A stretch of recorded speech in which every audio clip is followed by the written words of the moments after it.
ಮೋಶೆಯನ್ನು ಕರೆದು ಮೋಶೆಗೆ ಈ ಪ್ರತ್ಯಕ್ಷತೆ ಗುಡಾರ ಕಟ್ಟು ಅಂತ ಹೇಳಿ ಹೇಳ್ತಾನೆ. ಅದೇ ಕನ್ನಡದಾಗ ಏನಂತ ಗೊತ್ತಾ, ದೇವದರ್ಶ ಗುಡಾರ ಅಂತ ಕೂಡ ಅಂತಾರೆ.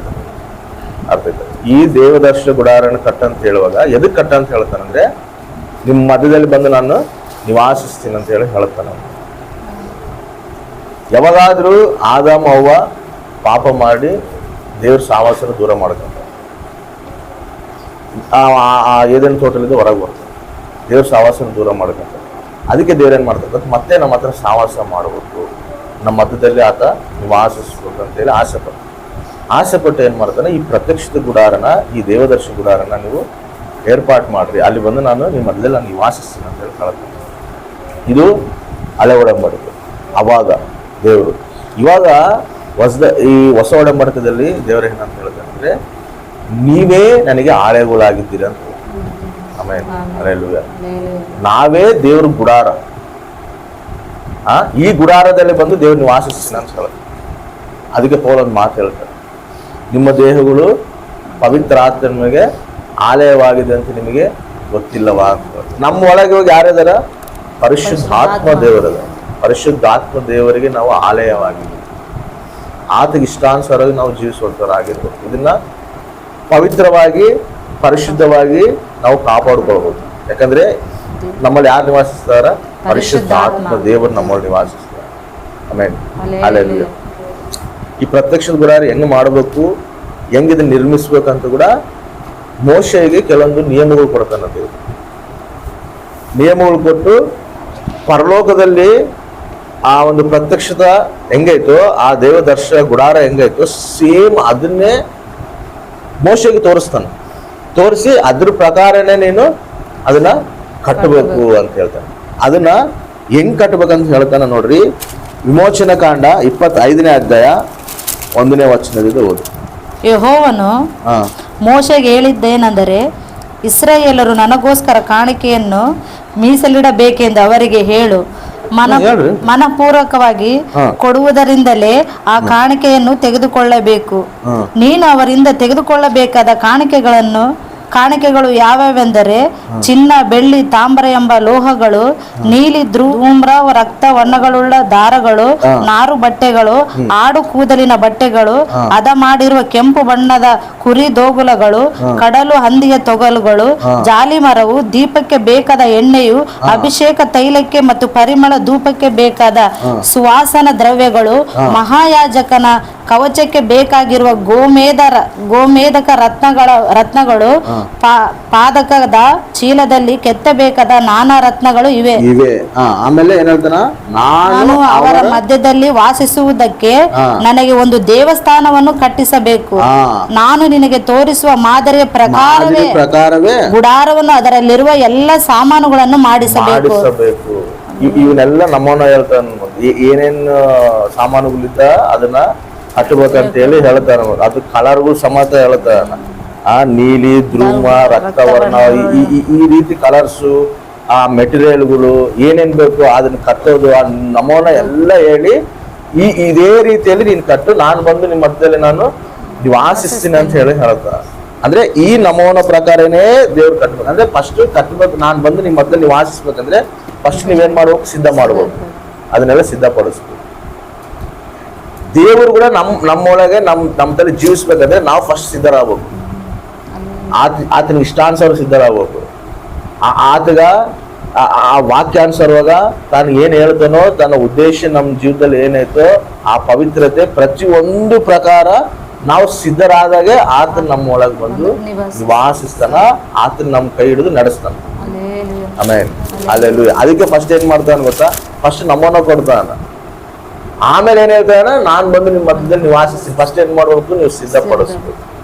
ದೇವ್ರು ನಮ್ಮೊಂದಿಗೆ ಪ್ರಯಾಣ ಮಾಡ್ಬೇಕಂದ್ರೆ, ದೇವ್ರು ನಮ್ಮೊಳಗೆ ನಿವಾಸಿಸ್ಬೇಕಂದ್ರೆ ನಾವೇನ್ ಮಾಡ್ಬೇಕು, ಫಸ್ಟ್ ಸಿದ್ಧರಾಗಬೇಕು. ನಾವು ಸಿದ್ಧರಾಗಿ ಆತಗೆ ಇಷ್ಟಾನುಸಾರವಾಗಿ, ಆತಗ ಮಹಿಮಕರವಾಗಿ, ತನ್ನ ಒಂದು ವಾಕ್ಯಗೆ ವಿಧೇಯರಾಗಿ ನಾವು ನಡೆದಾಗ ದೇವ್ರು ನಮ್ಮ ಮಧ್ಯದಲ್ಲಿ ನಮ್ಮ ಒಳಗಿದ್ದು ನಮ್ಮ ಕೈ ಹಿಡಿದು ನಡೆಸ್ತಾನೆ. ಆಮೇಲೆ ಹಲ್ಲೆಲೂಯಾ.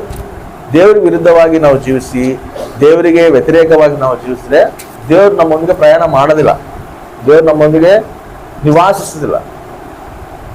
ಒಳಗ ಪರಿಶುದ್ಧಾತ್ಮ ದೇವರೇನ್ ಮಾಡ್ತಾನೆ ಗೊತ್ತಾ, ಏನ ದುಃಖ ಪಡ್ತಾನೆ.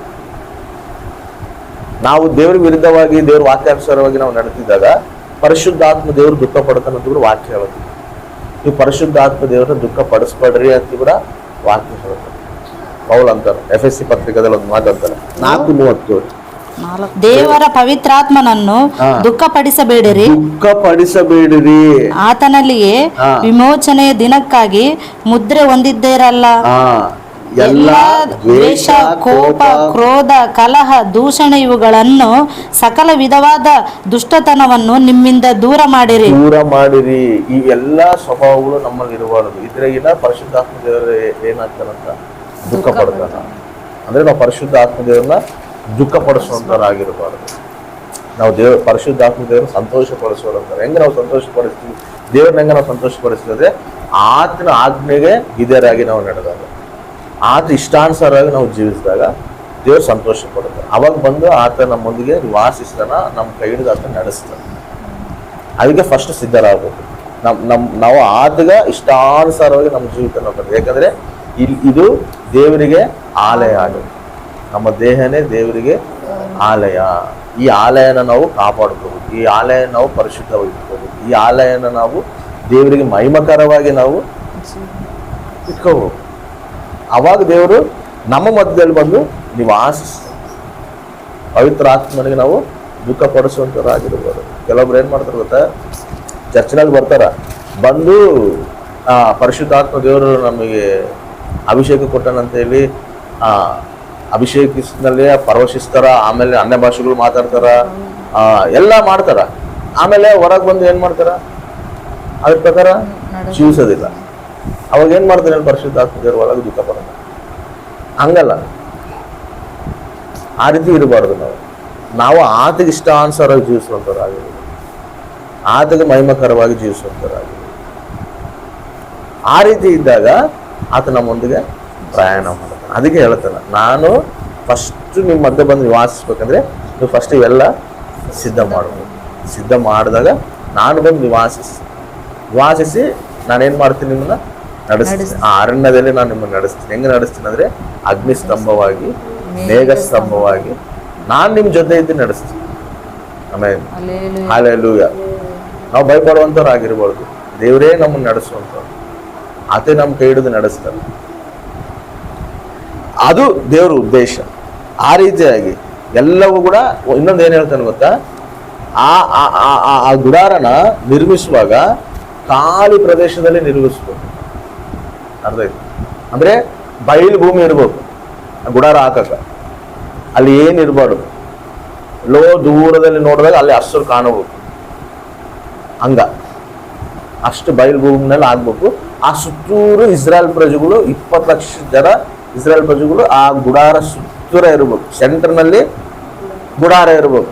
ಮಧ್ಯದಲ್ಲಿ ನಿವಾಸಿಸ್ತೀನಿ ಅಂತ ಹೇಳ್ತಾನೆ. ಆ ಮಧ್ಯದಲ್ಲಿ ಆ ಸುತ್ತೂರ ಏನಿರ್ಬೇಕು, ಪ್ರಜೆಗಳು. ಇದು ಪ್ರತ್ಯಕ್ಷದ ಗುಡಾರ. ಇವೆಲ್ಲ ಇಸ್ರಾಯೇಲ್ ಪ್ರಜೆಗಳು. ಇದು ಸೆಂಟರ್ನಲ್ಲಿ ಧೂಪ ಹೋಗತ್ತಲ್ಲ, ಸಣ್ಣದ್ರಲ್ಲಿ ಕಾಣಕತ್ತಲ್ಲ, ಇದು ಪ್ರತ್ಯಕ್ಷದ ಗುಡಾರ. ಇವೆಲ್ಲ ಇಸ್ರಾಯೇಲ್ ಪ್ರಜೆಗಳು, ಗೋತ್ರಗಳು. ಇವ್ರು ಸುತ್ತೂರಿರ್ತಾರೆ. ಇವ್ರ ಮಧ್ಯದಲ್ಲಿ ಗುಡಾರ ಆಗ್ಬೇಕು. ಅಲ್ಲಿ ನಾನು ನಿಮ್ಮ ಮಧ್ಯದಲ್ಲಿ ನಿವಾಸಿಸ್ತೀನಿ ಅಂತ ಹೇಳ್ತಾರೆ. ಈಗ ಬಯಲು ಭೂಮಿ ಇರಬೇಕು, ಖಾಲಿ ಪ್ರದೇಶ ಇರಬೇಕು. ಆ ಖಾಲಿ ಪ್ರದೇಶದಲ್ಲೇ ನಾನು ಕಟ್ತೀನಿ ಅಂತ, ನಾನು ಬಂದು ನಿವಾಸಿಸ್ತೀನಿ ಅಂತ ಹೇಳ್ತಾರೆ. ಅಂದ್ರೆ ಒಂದ್ಸರಿ ನಮ್ಗೆ ಅನಿಸ್ತಿರ್ತದೆ, ನಮ್ಮ ಜೀವಿತ ಖಾಲಿ ಐತೆ, ನಾವು ಏನು ಆಶೀರ್ವಾದ ನೋಡುವಲ್ವಿ, ನಮ್ಮ ಜೀವಿತ ವ್ಯರ್ಥ ಐತೆ, ದೇವ್ರ ಕಾರ್ಯಗಳು ನಮ್ಮ ಜೀವಿತ ನಾವು ನೋಡುವಲ್ಲ, ಅದೇ ಕಷ್ಟ ಇದಾವ, ಅದೇ ಬಾಧೆಗಳಿದಾವ, ಅವೇ ಪರಿಸ್ಥಿತಿಗಳಾಗ ಇದಾವ, ನಮ್ಮ ಜೀವಿತದಲ್ಲಿ ಏನು ನಾವು ಮೇಲು ಕಾಣುವಲ್ಲ, ಏನು ಆಶೀರ್ವಾದ ಕಾಣುವಲ್ವಿ ಅನ್ನೋ ಒಂದು ಖಾಲಿ ಪರಿಸ್ಥಿತಿ ಇರುವಂತ ಸ್ಥಿತಿನಲ್ಲಿ ನಾವು ಇದ್ದಾಗ ದೇವರನ್ನ ಹೇಳ್ತಾರೆ ಗೊತ್ತಾ, ಆ ಖಾಲಿ ಪ್ರದೇಶದಲ್ಲಿ ಬಂದು ನಾನು ನಿವಾಸಿಸ್ತೀನಿ. ಆಮೇಲೆ ಹಲ್ಲೆಲೂಯಾ. ನೀನು ಖಾಲಿ ಅಂತದೆಯಲ್ಲ, ಆ ಖಾಲಿ ಪ್ರದೇಶದಲ್ಲಿ ಬಂದು ನಾನು ನಿವಾಸಿಸಿ ನಾನು ನಿನ್ನ ಆಶೀರ್ವದಿಸ್ತೀನಿ. ಆಮೇಲೆ ಹಲ್ಲೆಲೂಯಾ. ಅದು ದೇವರ ಆಸೆ ಪಡ್ತಾರೆ. ನಾವು ಅನ್ಕೊಂತೀವಿ ನಮ್ಮ ಜೀವನದಲ್ಲಿ ನಾವು ಏನು ಆಶೀರ್ವಾದ ನೋಡುವಲ್ಲ, ನಮ್ಮ ಜೀವನದಲ್ಲಿ ಏನು ನಾವು ಮೇಲ್ ಕಾಣುವಲ್ಲ, ಅದೇ ಪರಿಸ್ಥಿತಿಗಳೇ, ಅದೇ ನೋವುಗಳೇ, ಅದೇ ನಿಂದೆಗಳೇ, ಅವೇ ಕಷ್ಟಗಳೇ ನಮ್ಮ ಜೀವನದಲ್ಲಿ ಅದಾವಲ್ಲ. ನಮ್ಮ ಜೀವನದಲ್ಲಿ ನಾವು ನೋಡ್ತೀವ, ಆ ಖಾಲಿ ಐತೆ ಅಂತ ನಾವು ಅನ್ಕೊತಿರೋ ಆ ಸ್ಥಿತಿನಾಗ ದೇವ್ರೇನು ಹೇಳ್ತಾನೆ ಗೊತ್ತಾ, ನಾನು ಬಂದು ನಿಮ್ಮ ಮಧ್ಯದಲ್ಲಿ ವಾಸಿಸ್ತೀನಿ, ಆಮೆನ್. ನಾನು ನಿಮ್ಮನ್ನು ಆಶೀರ್ವದಿಸ್ತೀನಿ, ನಾನು ನಿಮ್ಮನ್ನು ನಡೆಸ್ತೀನಿ. ಅದು ದೇವ್ರ ಉದ್ದೇಶ. ನಾವು ಯಾವ ಭಯಪಡೋ ಅವಶ್ಯಕತೆ ಇಲ್ಲ. ಯಾಕಂದ್ರೆ ದೇವರೇ ನಮ್ಮ ಮಧ್ಯದಲ್ಲಿ ನೀವು ಜೀವಿಸ್ತಾನಂದ್ರೆ, ದೇವರೇ ನಮಗೆ ಪ್ರಾಕಾರವಾಗಿ ಅದೇನಂದ್ರೆ ಇನ್ನು ನಮಗೆ ಎದುರಿಸೋರು ಯಾರು? ಹೌದೇ?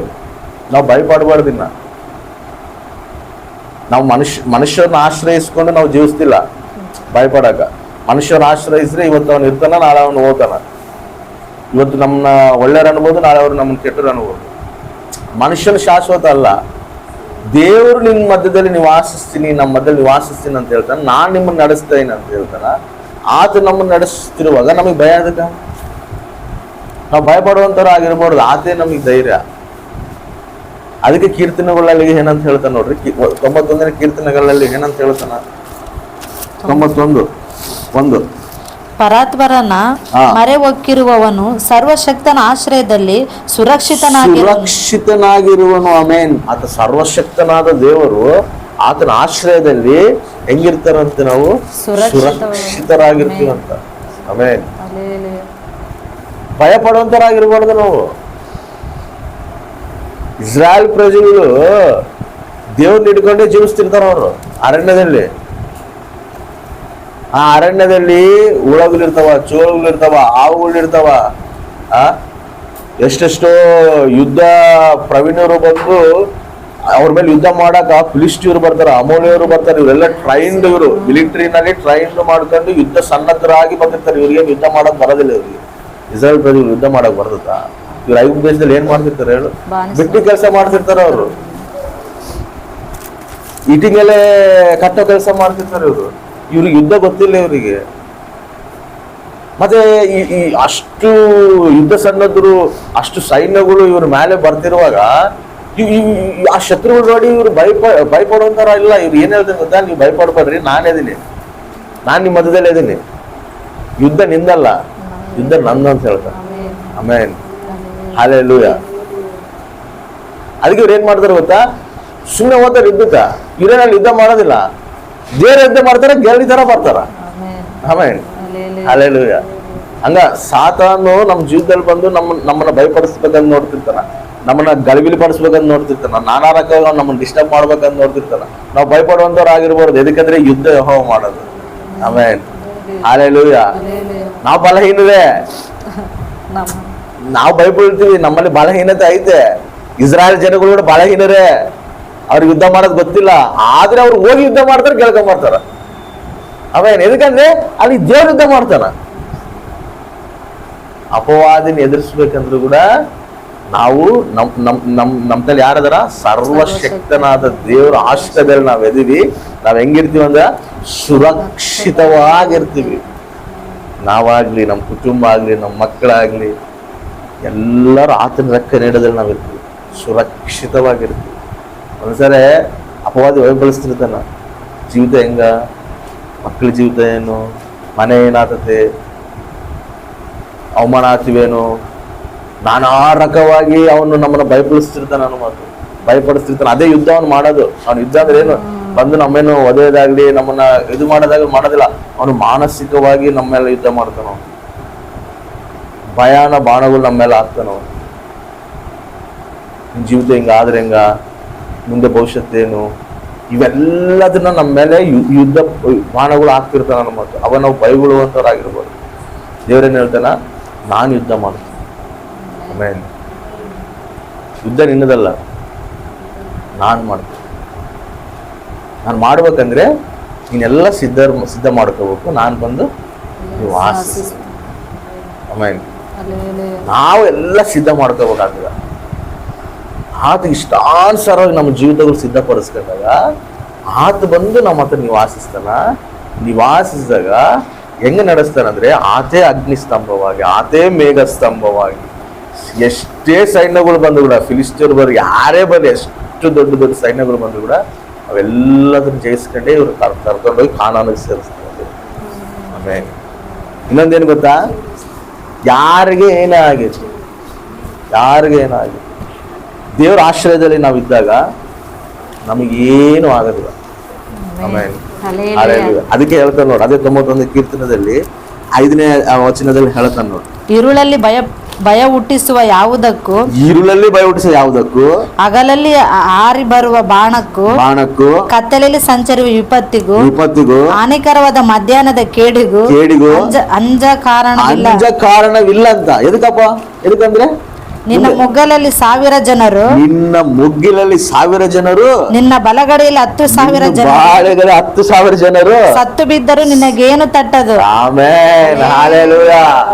ಈ ಕಡೆ 1000 ಜನ, ಈ ಕಡೆ 10,000 ಜನ ಕೂಡ ಅವ್ರಿಗೆ ಏನಾದ್ರು ಕೂಡ ನಿನಗೆ, ನಿನ್ನ ಕುಟುಂಬಕ್ಕೆ, ನಿನ್ನ ಮಕ್ಕಳಿಗೆ ಏನಾಗೋದಿಲ್ಲ. ಎದಕ್ಕಂದ್ರೆ ನಾನು ನಿಮ್ಮ ಮಧ್ಯದಲ್ಲಿ ವಾಸಿಸ್ತೀನಿ. ಅದು ಸರ್ವಶಕ್ತನಾದ ದೇವರು ಆಶ್ರಯದಲ್ಲಿ ಇರೋರಿಗೆ ಸುರಕ್ಷಿತವಾಗಿರ್ತಾರೆ. ಅಷ್ಟು ಉನ್ನತವಾದ ದೇವರು, ಸರ್ವಶಕ್ತಿಗಳ ದೇವರು ನಮ್ಮ ಪಕ್ಷ ಇದ್ದಾಗ ಆ ಶಕ್ತಿನ ಎದುರಿಸುವಂತ ಶಕ್ತಿಗಳು ಯಾವ್ದಾವ? ಆ ಶಕ್ತಿಗಿನ ಉನ್ನತವಾದ ಶಕ್ತಿ ಯಾವ್ದೈತೆ?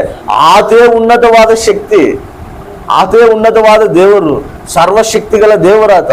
ಆತೇ ನಮ್ಮ ಪಕ್ಷ ಇರುವಾಗ ಇನ್ನು ಎದುರಿಸುವಂತ ಶಕ್ತಿಗಳು ಯಾವ್ದಾವ?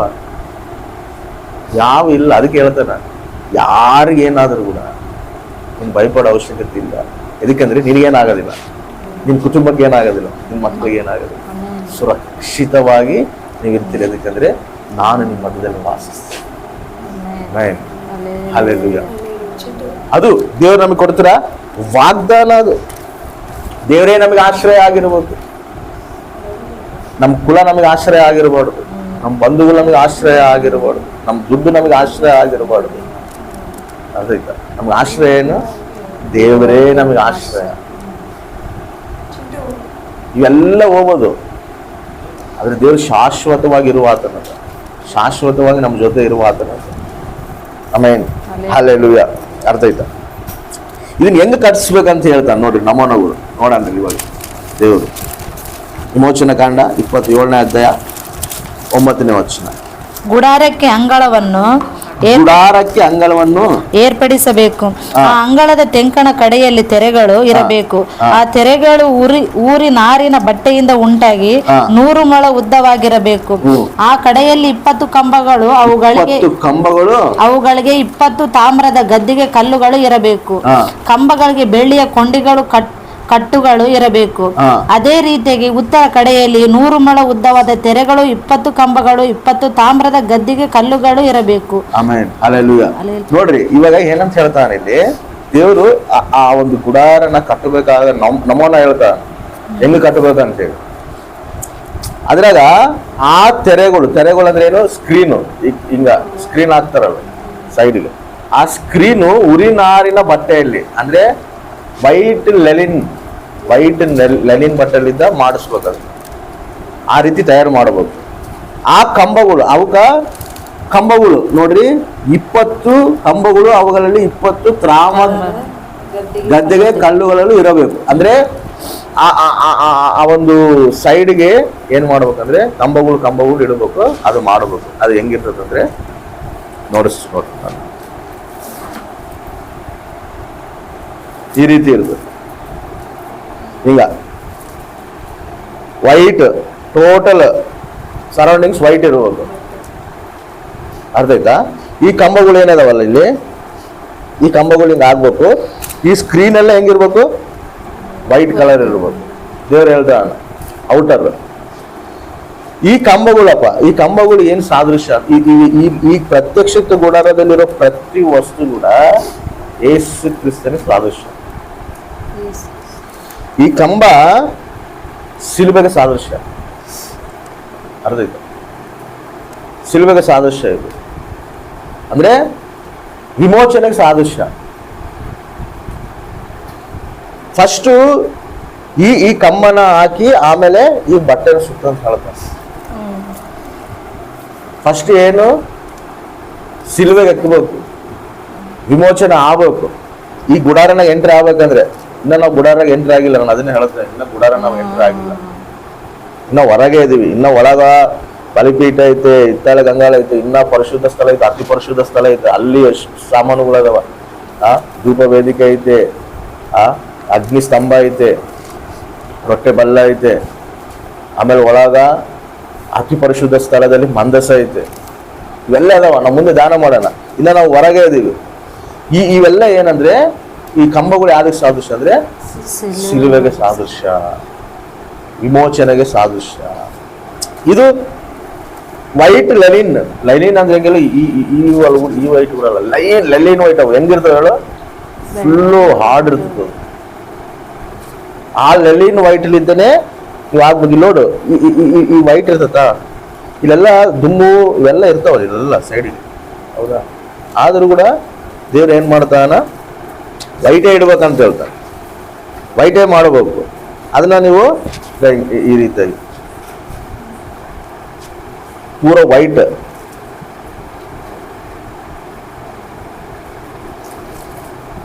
ಈ ಕಂಬಗಳು ಕೂಡ ಹಿಂಗ ಹಾಕ್ಬೇಕು. ಈ ರೀತಿ ವೈಟ್ ಬಟ್ಟೆಗಳು ಇರಬೇಕು ಈ ರೀತಿಯಾಗಿ. ಇದು ವೈಟ್ ಕಲರ್ ನಲ್ಲಿ ಇಡಬೇಕು. ಈ ವೈಟ್ ಅಂದ್ರೆ ಏನ್ ಗೊತ್ತಾ, ವೈಟ್ ಅಂದ್ರೆ ಪರಿಶುದ್ಧತೆಗೆ ಸಾದೃಶ್ಯ. ಆಮೇಲೆ ಹಲ್ಲೆಲೂಯಾ. ವೈಟೇ ಇರ್ಬೇಕು. ಅಲ್ಲ ಪ್ರಭು, ಇಲ್ಲಿ ಎಲ್ಲ ಡಸ್ಟ್ ಇರ್ತದಲ್ಲ, ಇದನ್ನ ಡಸ್ಟ್ ಇದಕ್ಕೆ ವೈಟಿಗೆ ಅಂಟದಲ್ಲ, ಅಂಟಬಾರ್ದು. ಅಂಟದಂಗೆ ನೀವು ನೋಡ್ಕೋಬೇಕು. ಅವ್ರಿಗೆ ಅದು ರೂಲು ಅರ್ಥ ಐತಿ. ಈ ರೀತಿಯಾಗಿ ಕಟ್ಟಬೇಕು ನೀವು ವಸ್ತ್ರನ. ಅದೇ ರೀತಿಯಲ್ಲಿ ದೇವರು ಕೂಡ ನಮಗೆ ನೀತಿ ವಸ್ತ್ರ ನಮ್ಮ ಮೇಲೆ ಧರಿಸಣ. ಆಮೇಲೆ ರಕ್ಷಣಾ ವಸ್ತ್ರ ನಮ್ಮ ಮೇಲೆ ಧರಿಸಣ. ಆ ರಕ್ಷಣಾ ವಸ್ತ್ರನ ಹೆಂಗ ಇಲ್ಲಿ ಡಸ್ಟ್ ಅಂಟಿದಂಗ ಕಾಪಾಡ್ಕೋಬೇಕು, ಹಂಗ ನಮ್ಮ ರಕ್ಷಣೆಯನ್ನು ಕೂಡ ನಾವು ಕಾಪಾಡ್ಕೋಬೇಕು. ಏನು ಮಾಲಿನ್ಯವು, ಲೋಕ ಮಾಲಿನ್ಯ ನಮಗೆ ಅಂಟ್ಕೊಂಡಿಲ್ದಂಗ ನಾವು ಕಾಪಾಡ್ಕೋಬೇಕು. ಆಮೇಲೆ ಹಲ್ಲೆಲೂಯಾ. ಅರ್ಥ ಆಗತ್ತಾ? ಇದನ್ನ ದೇವ್ರು ಹೆಂಗ್ ಹೇಳೋಣ, ಈ ಕಂಬಲಿದ್ದ ರಕ್ಷಣೆ, ನಮಗೆ ರಕ್ಷಣೆ ಬಂದೈತೆ. ಈ ರಕ್ಷಣಾ ಕಾರ್ಯ ಕ್ರಿಸ್ತ ರಕ್ತದಿಂದ ನಾವು ತೊಳೆಯಲ್ಪಟ್ಟು ರಕ್ಷಣೆ ಆಗೈತೆ. ಇವಾಗ ಇದನ್ನ ಹೆಂಗ ಕವರ್ ಮಾಡೋಣ ಗುಡಾರಕ್ಕ, ಹಂಗ ದೇವರು ನಮ್ಮ ಒಂದು ಗುಡಾರಕ್ಕೆ ದೇವ್ರ ಏನ್ ಮಾಡೋಣ, ನೀತಿ ಅನ್ನೋ ವಸ್ತ್ರನ, ರಕ್ಷಣೆ ಅನ್ನೋ ವಸ್ತ್ರನ ನಮಗೆ ಧರಿಸೋಣ. ಆಮೇಲೆ ಇವಾಗ ನಾವು ಕ್ರಿಸ್ತ ರಕ್ತದಿಂದ ತೊಳೆಯಲ್ಪಟ್ಟಿವಿ.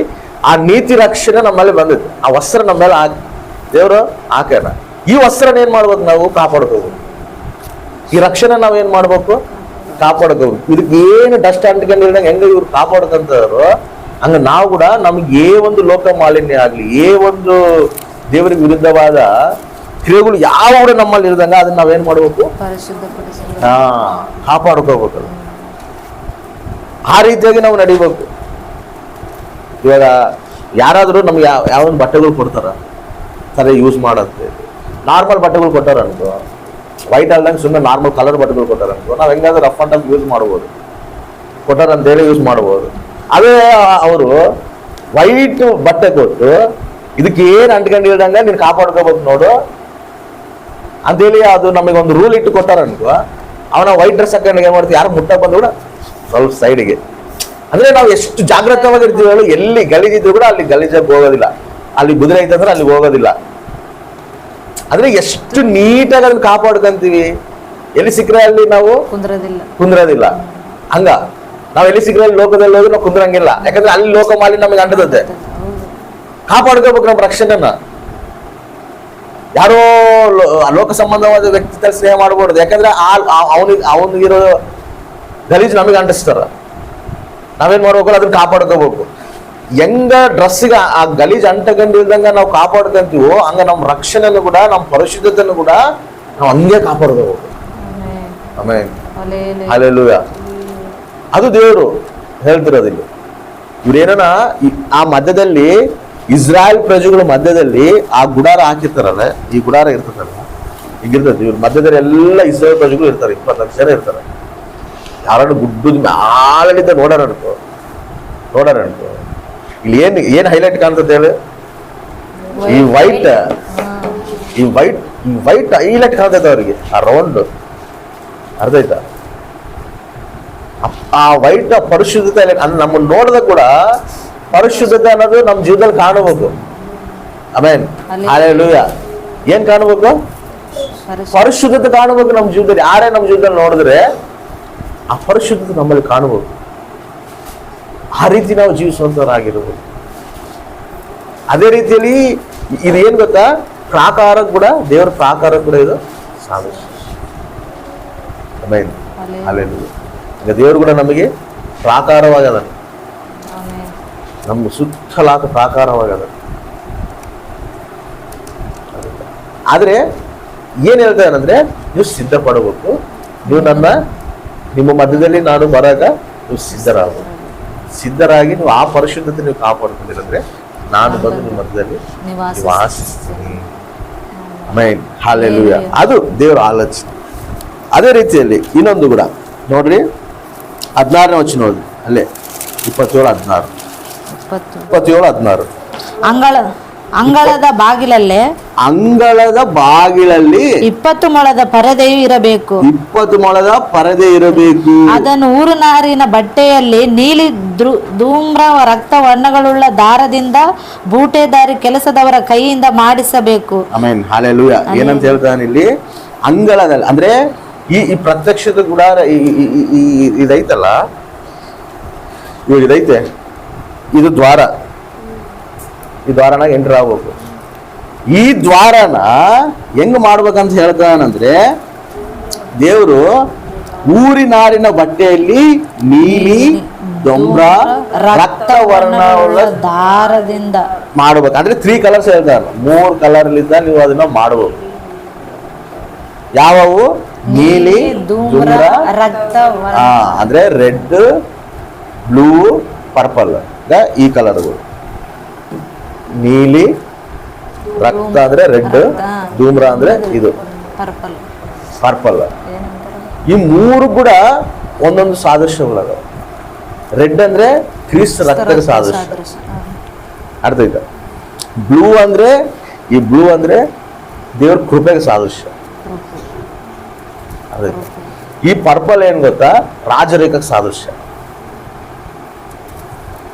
ದೇವರು ನಮ್ಮ ಮೇಲೆ ಕೃಪೆ ತೋರಿಸಿ ತನ್ನ ರಕ್ತದಿಂದ ನಮ್ಮನ್ನು ತೊಳೆದು ತನ್ನ ಮಕ್ಕಳಾಗಿ ರಾಜತ್ವವನ್ನು ದೇವರು ನಮಗೆ ಕೊಟ್ಟಾನ. Amen, hallelujah. ಅರ್ಥ ಆಯ್ತಾ? ನಾವು ರಾಜನ ಮಕ್ಕಳು. ಇವಾಗ ರಾಜ ಅಧಿಕಾರ ನಮಗೆ, ಆ ರಾಜನ ಅಧಿಕಾರ ಮಕ್ಕಳಿಗೆ ಹೆಂಗಿರ್ತದೋ ಹಂಗ ಆತನ ಅಧಿಕಾರ ಅವನ್ನೆಲ್ಲ ದೇವ್ರು ನಮಗೆ ಕೊಟ್ಟಾನ. ಆಮೆನ್. ಯಾವ್ದ್ರ ಮೇಲೆ ಅಧಿಕಾರ ಕೊಟ್ಟಾನ? ಸಮಸ್ತ ಮೇಲೆ ಅಧಿಕಾರಕ್ಕೂ ದೇವ್ರು ನಮಗೆ ಕೊಟ್ಟಾನ. ದುಷ್ಟ ಶಕ್ತಿಗಳ ಮೇಲೆ ಕೂಡ ಅಧಿಕಾರ ನಮಗೆ ಕೊಟ್ಟಾನ. ನೀವು ಪ್ರಾರ್ಥನೆ ಮಾಡಿ ನನ್ನ ಹೆಸರಿನ ಮೇಲೆ ನೀವು ಗದ್ದಿಸ್ರಿ, ಅವೆಲ್ಲ ಬಂದು ನಿಮ್ಗೆ ಸಾಗಲು ಪಡ್ತಾವ ಅಂತ ಹೇಳ್ತಾರೆ. ನಾವು ಧೈರ್ಯಲಿದ್ದ ನಾವು ಆತನ ಅಧಿಕಾರನ ಇಟ್ಕೊಂಡು ನಾವು ಜೀವಿಸ್ಬೇಕು. ನಾವು ಭಯ ಪಡುವಂತರಾಗಿರ್ಬಾರ್ದು. ನಾವು ರಾಜನ ಮಕ್ಕಳು. Amen, hallelujah. ಯಾರಪ್ಪ ನಿಮ್ ತಂದೆ ಅಂದ್ರೆ ನಮ್ಮ ತಂದೆ ರಾಜ. ಯಾವ ದೇಶಕ್ಕೆ ರಾಜ ಅಂದ್ರೆ ಸರ್ವ ಸೃಷ್ಟಿಗೆ ರಾಜನು, ದೇಶಕ್ಕಲ್ಲ, ಸರ್ವ ಸೃಷ್ಟಿಗೆ, ಸಕಲ ಸೃಷ್ಟಿಗೆ ರಾಜನ ಮಕ್ಕಳು. ನಾವು ನಮ್ಗೆ ಪರಿಚಯ ಮಾಡಕ್ಕೆ ದೇವದೂತಗಳು ಅದಾರ. ಆಮೆನ್, ದೇವದೂತಗಳೇ ನಮಗ್ ಪರಿಚಯ ಮಾಡಕ್ ಇಟ್ಟನ. ನಮ್ ವಿలువ ನಮ್ಗೆ ಗೊತ್ತಿಲ್ಲ ಇನ್ನ ಸರಿಯಾಗಿ. ನಮ್ ವಿలువ ಹೆಂಗ್ ಗೊತ್ತಾ, ಆತ ನಮ್ಗೆ ಎಂತ ಒಂದು ಉನ್ನತವಾದ ಭಾಗ್ಯ ದೇವರು ಕೊಡೋಣಂದ್ರೆ ರಾಜನ ಮಕ್ಕಳು ನಾವು. ಯಾವಾಗ ಎಷ್ಟು ಸಂತೋಷ, ಎಷ್ಟು ಧೈರ್ಯವಾಗಿರ್ಬೇಕು ಗೊತ್ತಾ ನಾವು. ದೇವಾ ನೀನ್ ನಾವ್ ಯಾರು, ಎಲ್ಲಿರೋರು, ಎಲ್ಲಿ ಜೀವಿಸ್ತಿರೋರು, ನಮ್ಮ ವಂಶ ಏನು, ನಮ್ಮ ಪರಂಪರೆ ಏನು, ನಾವು ಎಲ್ಲಿ ಅನ್ಯರಾಗಿ ಜೀವಿಸಿ ಯಾರೋ ವಿಗ್ರಹಗಳು ಪೂಜೆ ಮಾಡಿ ಇರೋಂಥ ಜೀವಿತಗಳನ್ನ ನಮ್ಮನ್ನ ಅದರಾಗಿದ್ದ ಕರೆದು ತನ್ನ ರಕ್ತದಿಂದ ತೊಳೆದು ನಮ್ಮನ್ನು ಶುದ್ಧೀಕರಿಸಿ ಪರಿಶುದ್ಧಪಡಿಸಿ ತನ್ನ ಮಕ್ಕಳಾಗುವಂಥ ಕೃಪೆ ದೇವರು ನಮಗೆ ಕೊಟ್ಟು ಆತ ರಾಜನು, ಆ ರಾಜನ ಮಕ್ಕಳಾಗಿ ಆ ರಾಜತ್ವ ನಮಗೆ ಕೊಟ್ಟನ. ಗొప్ప ಕೃಪೆ ಇದು, ಗొప్ప ಭಾಗ್ಯ ಇದು. ಇವಾಗ ಈ ದ್ವಾರ, ಇವಾಗ ಈ ಒಂದು ಪ್ರತ್ಯಕ್ಷದ ಗುಡಾರದಲ್ಲಿ ಎಂಟರ್ ಆಗ್ಬೇಕಂದ್ರೆ ಹಿಂಗ ಈ 3 ಕಲರ್, ಇದು ಬ್ಲೂ, ಇದು ರೆಡ್, ಇದು ಪರ್ಪಲ್, ಈ ರೀತಿ ಇರ್ತದೆ ದ್ವಾರ. ಈ ರೀತಿನಾಗೆ ಎಂಟ್ರಿ ಆಗ್ಬೇಕು. ಅಂದ್ರೆ ಈ ದ್ವಾರ ಕೂಡ ಯಾರಿಗೆ ಸಾದೃಶ್ಯ ಅಂದ್ರೆ ಯೇಸು ಸ್ವಾಮಿ ಸಾದೃಶ್ಯ. ನಾನೇ ಜೀವವು ಸತ್ಯವು ಮಾರ್ಗ, ದ್ವಾರ ನಾನೇ. ಅದಕ್ಕೆ ಒಂದು ಮಾತು ಹೇಳ್ತೇನೆ ನೋಡಿ, ಯೋಹಾನ ಸುವಾರ್ತೆ 10ನೇ ಅಧ್ಯಾಯ 9ನೇ ವಚನ. ನಾನೇ ಆ ಬಾಗಲು ನಾನೇ ಆ ಬಾಗಲು. ದೇವ್ರು ಹೇಳ್ತಾರೆ ಬಾಗಲು ಯಾರು? ನಾನೇ. ಆಮೇಲೆ ನಾನೇ ಆ ಬಾಗಲು. ನನ್ನ ಮುಖಾಂತರವಾಗಿ ಯಾವನಾದರೂ ಒಳಗೆ ಹೋದರೆ ಸುರಕ್ಷಿತವಾಗಿದ್ದು ಒಳಗೆ ಹೋಗುವನು ಹೊರಗೆ ಬರುವನು. ಆಮೆನ್. ಹಲ್ಲೆಲೂಯಾ. ಹಲ್ಲೆಲೂಯಾ. ನಾನೇ ಬಾಗಿಲು, ನನ್ನ ಮುಖಾಂತರನೇ ಅವನು ಒಳಗೆ ಬರಬೇಕು. ನಾವು ಆತನ ರಾಜ್ಯದಲ್ಲಿ ನಾವು ಸೇರ್ಬೇಕಾದ್ರೆ ಆತನೇ ದ್ವಾರ. ಆತನ ಬಿಟ್ಟ ಮೇಲೆ ನಮಗೆ ಆ ರಾಜ್ಯಕ್ಕೆ ಹೋಗಕ ಪ್ರವೇಶ ಇಲ್ಲ ಯಾರಿಗೂ. ಹೆಂಗ್ ಹೋಗ್ಬೇಕಂದ್ರೆ ಅದನ್ನೇ 3 ಕಲರ್. ಒಂದು ಕೃಪೆ, ಬ್ಲೂ. ಅರ್ಥ ಆಯ್ತಾ? ಈ ಬ್ಲೂ ದೇವ್ರ ಕೃಪೆ. ಈ ದೇವ್ರ ಕೃಪೆಲಿದ್ದ, ಕ್ರಿಸ್ತ ರಕ್ತಲಿದ್ದ, ಆತನ ಮಕ್ಕಳ ಅಧಿಕಾರದಿಂದನೇ ನಾವು ಪ್ರವೇಶಿಸಬೇಕು. ಈ ದ್ವಾರ ಯಾರಂದ್ರೆ ಕ್ರಿಸ್ತ. ಆತೇ ದ್ವಾರ. ನಾನೇ ಬಾಗಿಲು. ನಾನಿಲ್ದಂಗೆ ಯಾರು ಒಳಗೆ ಸೇರಂಗಿಲ್ಲ. ಅದಕ್ಕೆ ನಾವು ದೇವ್ರ ರಾಜ್ಯಕ್ಕೆ ಸೇರ್ಬೇಕಂದ್ರೆ ಕ್ರಿಸ್ತನ್ ನಂಬ್ರಿ ಅಂತ ಎದಕ್ಕೆ ಹೇಳ್ತಂದ್ರೆ ಕ್ರಿಸ್ತಲಿದ್ದನೇ ನಾವು ದೇವ್ರ ರಾಜ್ಯಕ್ಕೆ ಸೇರೋದು. ಕ್ರಿಸ್ತ ಇಲ್ಲಂದ್ರೆ ಸೇರಕ್ ಆಗೋದಿಲ್ಲ. ಆದ್ರೆ ಬಾಗಿಲು ಆತೆ ಕಾಪರಿ ಕೂಡ ಆತೆ. ನಾವು ಒಳಗ್ ಸೇರಿರ್ತೀವಿ, ನಾವು ಸೇರಿದಾಗ ಕಾಪರಿ ಏನ್ ಮಾಡ್ತಾನೆ ಹೇಳು? ಒಂದು ಕುರಿ ಇರ್ತದೆ, ಕುರಿ ಮಂದನ ಕಾಯ್ತಿರ್ತಾನ, ಎಲ್ಲದನ್ನ ಅದ್ರ ಒಳಗೆ ಹಾಕಿರ್ತಾನ, ಅವ್ನು ಬಾಗಿಲ್ದಾಗಿದ್ದು ಕಾಯ್ತಿರ್ತಾನ. ಕುರಿ ಏನು ಹೊರಗ್ ಬಂದಾಗ ನೋಡಿದ್ರೆ ಏನ್ ಮಾಡ್ತಾನೆ ಹೇಳು? ನಡಿ ಒಳಗ. ಹಂಗ ನಾವು ಕೂಡ ದಾರಿ ತಪ್ಪಿ ಹೋಗ್ಬೇಕಂದ್ರೆ ಬಡದ್ ಮತ್ತೆ ಒಳಗ್ ಸೇರಿಸ್ತಾನ. ಬಿಡ್ತಾನ ಕಾಪರಿ, ಬಿಡೋದಿಲ್ಲ. ಎಲ್ಲಿ ಮತ್ತೆ ತಪ್ಪಿ ಹೋದ ಅಂತ ಹೇಳಿ ನಡಿ ಒಳಗ ನಡಿ. ಹಂಗೆಲ್ಲ ಹೋಗ್ಬಾರ್ದು ಹೊರಗ. ಎಲ್ಲಿ ಸಿಕ್ಕರಲ್ಲಿ ನಡಿಬಾರ್ದು. ನೀನು ಎಲ್ಲಿ ಸಿಕ್ಕಲ್ಲ ಹೊರಗ ಸಿಂಹಗಳದವ, ತೋಳಗಳದವ, ನಿನ್ನ ನಾಶ ಮಾಡ್ತಾವಪ್ಪ. ನೀವು ಹೋಗಿ ಅದಕ್ಕೆ ಸಿಕ್ಕಾಕಬಾರ್ದು. ನೀನು ಸರಿ ಒಳಗೆ ಹೋಗಂತ ಹೇಳಿ ನಮ್ಮನ್ನ ಸರಿಪಡಿಸ್ತಾರೆ. ಅದೇ ಸಿಂಹಗಳು ತೋಳಗಳು ಇದ್ರೊಳಗೆ ಬರಕ್ ನೋಡತ್ತಂದ್ರೆ ಏನ್ ಮಾಡ್ತಾರಲ್ಲ, ಅದ್ರ ಮೇಲೆ ಕೂಡ ಯುದ್ಧ ಮಾಡ್ತಾರೆ. ನನ್ನ ಮಂದ ನಾನು ನೀನು ಎಂಟ್ರಿ ಆಗ್ತೀನಿ ಅಂದ್ರಾಗ ನಾನು ಇದೀನಿಲ್ಲ. ನಮ್ಮ ಕುಟುಂಬಗಳಾಗಿ ಏನೇ ಬಂದು ಎಂಟ್ರಿ ಆಗ್ತದಂದ್ರೆ ಬಿಡೋದಿಲ್ಲ. ಯಾರು ಇರ್ತಾರೆ ಹೇಳು? ದೇವ್ರು ಇರ್ತಾನ. ಆಮೇನ್. ಆತ ಕಾಪಾಡ್ತಾನ. ಯಾರೋ ಬಂದು ನಮ್ಗೆ ಏನೋ ಮಾಡ್ತಾರೆ, ಯಾರೋ ಬಂದು ನಮಗೆ ನಷ್ಟ ಮಾಡ್ತಾರ, ಏನೋ ಸಾಕ್ತಾರೆ, ನಮ್ಗೆ ಏನು ಮಾಡೋದಿಲ್ಲ. ಯಾಕಂದ್ರೆ ಆತ ಕಾಪರಿಯಾಗಿ, ಆತ ಪ್ರಾಕಾರವಾಗಿ ನಮಗೆ ಅದನ್ನ ನಮ್ಮನ್ನ ಹೊರಗೆ ಹೋಗಿ ಬಿಡೋದಿಲ್ಲ. ಹೊರಗಿನವ್ರು ಬಂದು ನಮ್ಮನ್ನ ಏನ್ ಮಾಡಿದ್ರು ಕೂಡ ಬಿಡೋದಿಲ್ಲ. ಆಮೆನ್. ಹಲ್ಲೆಲೂಯಾ. ನಾವು ಬೈಬಲ್ ಅಷ್ಟೇ, ಏನಾಗ್ತದೋ ಏನಿಲ್ಲ ಅಂತ ಹೇಳಿ ಅದೇ ನಮಗೆ ಕಾಪಾರಾಗ. ನಾನೇ ಬಾಗಿಲು, ನನ್ನ ಮುಟ್ಟಲೆ ನೀವು ಯಾರು ಸೇರೋದಿಲ್ಲ ಒಳಗ. ನಾನೇ ಕಾಪರಿ ಆಗಿದ್ರೆ ಅಂತ ಹೇಳ್ತಾರೆ. ಹೌದಾ ಇಲ್ಲ? ಅದು ಹಂಗ ಆತನಿದ್ದಾನೆ ನಾವು ಒಳಗ ಪ್ರವೇಶಿಸ್ಬೇಕಂದ್ರೆ ಹೆಂಗ್ ಪ್ರವೇಶಿಸ್ಬೇಕಂದ್ರೆ ನೋಡ್ರಿ, ಅರಣ್ಯಕಾಂಡವು ಹೇಳ್ತೀನಿ 19ನೇ ಅಧ್ಯಾಯ 1ನೇ ವಚನ. ಯೆಹೋವನು ಮೋಶೆ ಆರೋನನಿಗೆ ಹೀಗೆ ಆಜ್ಞಾಪಿಸಿದನು. ಯೆಹೋವನಾದ ನಾನು ಒಂದು ವಿಧಿಯನ್ನು ನೇಮಿಸಿದ್ದೇನೆ. ಅದೇನೆಂದರೆ ಎಂದು ನೊಗವನ್ನು ಓರದ ಮತ್ತು ಯಾವ ಕುಂದುಕೊರತೆ ಇಲ್ಲದ ಕೆಂದಾಕಳನ್ನು ನಿನಗೆ ತಂದು ಕೊಡಬೇಕೆಂದು ಇಸ್ರಾಯೇಲರಿಗೆ ಹೇಳು. ಏನ್ ತಂದು ಕೊಡ್ಬೇಕಂತ? ಕೆಂದಾಕಳ ಅಂದ್ರೆ ಏನಂದ್ರೆ ಅದಕ್ಕ ಮಚ್ಚೆ ಡಾಗು ಏನಿರಬಾರ್ದು. ಒಂದೇ ಕಲರ್, ಮೈ ಎಲ್ಲ ಒಂದೇ ಕಲರ್ ಇರೋದು. ಅದನ್ನ ತಗೊಂಬಂದು ನೀನು ಹೇಳವ್ರಿಗೆ. ಅದನ್ನ ತಗೊಂಬಂದು ಏನ್ ಮಾಡ್ಬೇಕಂದ್ರೆ ಅದನ್ನ ಈ ಪ್ರತ್ಯಕ್ಷ ಗುಣ ಐತಲ್ಲ, ಇದು ದೂರ ತಗೊಂಡೋಗಿ ಅದನ್ನ ಒದಿಸ್ಬೇಕು. ಒದಿಸಿ ಆ ರಕ್ತನ ತಗೊಂಬಂದು ಇದಕ್ಕೆ ಚಿಮ್ಮಿಸಿ ಅವಾಗ ನೀವು ಎಂಟ್ರಿ ಆಗ್ಬೋದು. ಅರ್ಥ ಆಯ್ತಾ? ಅದು ಎಂತದಂದ್ರೆ ತೋರಿಸ್ತೀನಿ ನೋಡಿ ನಾನು ನಿಮಗೆ. ಈ ರೀತಿ ಇರುತ್ತೆ, ಒಂದೇ ಕಲರ್ ಇರ್ತದೆ ಎಲ್ಲ. ಇವು ನೆಕ್ಸ್ಟ್ ಇಸ್ರಾಯೇಲ್ ಪ್ರಜೆಗಳು ಕೂಡ ಇವಾಗ ಮಂದಿರ ಕಟ್ಟಬೇಕಂದ್ರು ಕೂಡ ನೆಕ್ಸ್ಟ್ ಇವಾಗ ಇದನ್ನೇ ಬಲಿ ಕೊಡೋದು. ಇಂಥದನ್ನ ತಗೊಂಡು ಬಂದು ನೀವೇನ್ ಮಾಡ್ಬೇಕಂದ್ರೆ ದೂರ ಕರ್ಕೊಂಡೋಗಿ ವಧಿಸ್ಬೇಕು. ಅದೇ ರೀತಿಯಲ್ಲಿ ಯೇಸು ಸ್ವಾಮಿನೂ ಕೂಡ ಊರ್ ಹೊರಗೆ ಕರ್ಕೊಂಡೋಗಿ ವಧಿಸ್ಬೇಕು. ಅರ್ಥ ಆಯ್ತಾ? ಇದು ಕೂಡ ದೇವರಿಗೆ ಯೇಸುಸ್ವಾಮಿ ಸಾದೃಶ್ಯ. ಅವಾಗ ಆ ರಕ್ತಲಿದ್ದ ನೀವು ಎಂಟ್ರಿ. ಆಮೇಲೆ ಅಲ್ಲಿ ಅದನ್ನೇ ಹೇಳ್ತಾನೆ ನೋಡ್ರಿ, ಅಲ್ಲಿ 19 ವರ್ಷದಲ್ಲಿ ಹೋದ್ರಿ. 19:3 ಹಂಗೆ ಕಂಟಿನ್ಯೂ ಮಾಡ್ರಿ. ಅದನ್ನು ನೀವು ಯಾಜಕನಾದ ಎಲೆಯಾಜರನ ಕೈಗೆ ಒಪ್ಪಿಸಬೇಕು. ಅವನು ಅದನ್ನು ಪಾಳೆಯದ ಹೊರಗೆ ಓಡಿಸಿಕೊಂಡು ಹೋಗಿ ತನಗೆ ಎದುರಾಗಿಯೇ ಒಬ್ಬನ ಕೈಯಿಂದ ವಧೆ ಮಾಡಿಸಬೇಕು. ಎಲ್ಲಿ ಪಾಳೆಯದ ಹೊರಗೆ ದೂರ ಕರ್ಕೊಂಡೋಗಿ ಅದನ್ನ ವಧಿಸಬೇಕು. ಆಮೇಲೆ ವಧಿಸಬೇಕು. ತರುವಾಯಿ ಅವನು ಅದರ ರಕ್ತದಲ್ಲಿ ಸ್ವಲ್ಪವನ್ನು ಬೆರಳಿನಿಂದ ದೇವದರ್ಶನದ ಗುಡಾರದ ಮುಂಭಾಗದ ಕಡೆಗೆ 7 ಸಾರಿ ಚಿಮುಕಿಸಬೇಕು. ಆಗ ಅವನು ಆ ಆಕಳನ್ನು ಚರ್ಮ, ಮಾಂಸ, ರಕ್ತ, ಕಲ್ಮಶಗಳು ಸಹಿತವಾಗಿ ತನ್ನ ಎದುರಿನಲ್ಲಿಗೆ ಸುಡಿಸಿಬಿಡಬೇಕು. ಯಾಜಕನು ದೇವದಾರು ಮರದ ಕಟ್ಟಿಗೆಯನ್ನು, ಹಿಸ್ಸೋಪ್ ಗಿಡದ ಬರಲನ್ನು, ರಕ್ತವಣ್ಣವುಳ್ಳ ದಾರವನ್ನು ತೆಗೆದುಕೊಂಡು ಆ ಆಕಳನ್ನು ಸುಡುವ ಬೆಂಕಿಯಲ್ಲಿ ಹಾಕಬೇಕು. ಆ ಯಾಜಕನು ತನ್ನ ಬಟ್ಟೆಯನ್ನು ಒಗೆದುಕೊಂಡು ಸ್ನಾನ ಮಾಡಿದ ನಂತರ ಪಾಳೆಯದೊಳಗೆ ಬರಬಹುದು. ಅವಾಗ ಬರಬೇಕು. ಅರ್ಥ ಆಯ್ತಾ? ಇದನ್ನ ದೂರ ತಗೊಂಡೋಗಿ ವಧಿಸಿ ಆ ರಕ್ತ ತಗೊಂಡ್ಬಂದು ಎಲ್ಲದನ್ನು ಚಿಮ್ಮಿಸಿ ಆಮೇಲೆ ಇದು ಹೋಗಿ ಆ ವಸ್ತ್ರ ಎಲ್ಲ ಚೇಂಜ್ ಮಾಡಿಕೊಂಡು ಸ್ನಾನ ಮಾಡಿ ಬಂದು ಎಂಟ್ರಿ ಆಗ್ಬೋದು. ಆ ರಕ್ತ ತೊಳೆದು ಆ ರಕ್ತಲಿದ್ದ ನಾವು ರಕ್ಷಣೆದಲ್ಲಿ ಬಂದು ಬಾಪ್ತಿಸಮ್ ತಗೊಂಡು ಸ್ನಾನ ಮಾಡಿ ನಾವು ಎಂಟ್ರಿ ಆಗ್ಬೇಕು. ಆಮೇಲೆ ಹಲ್ಲೆಲೂಯ. ಅವಾಗ ನೀವು ಒಳಗೆ ಬರ್ಬೋದಂತ ಹೇಳ್ದ, ಅವಾಗ ನೀವು ಒಳಗೆ ಹೋಗ್ಬೋದಂತ ಹೇಳ್ದ. ಅಂದ್ರೆ ಕ್ರಿಸ್ತನು ಕೂಡ ಎಲ್ಲಿ ಸಿಲ್ವನಾಗ ಒದಿಸ್ಯಾರ ಅಂದ್ರೆ ಊರು ಹೊರಗೆ ತಗೋಬೇಕು. ಅದಕ್ಕೆ ಸಿಲ್ವನ ಎತ್ತಿ ಓಡಿಸ್ತಾರೆ.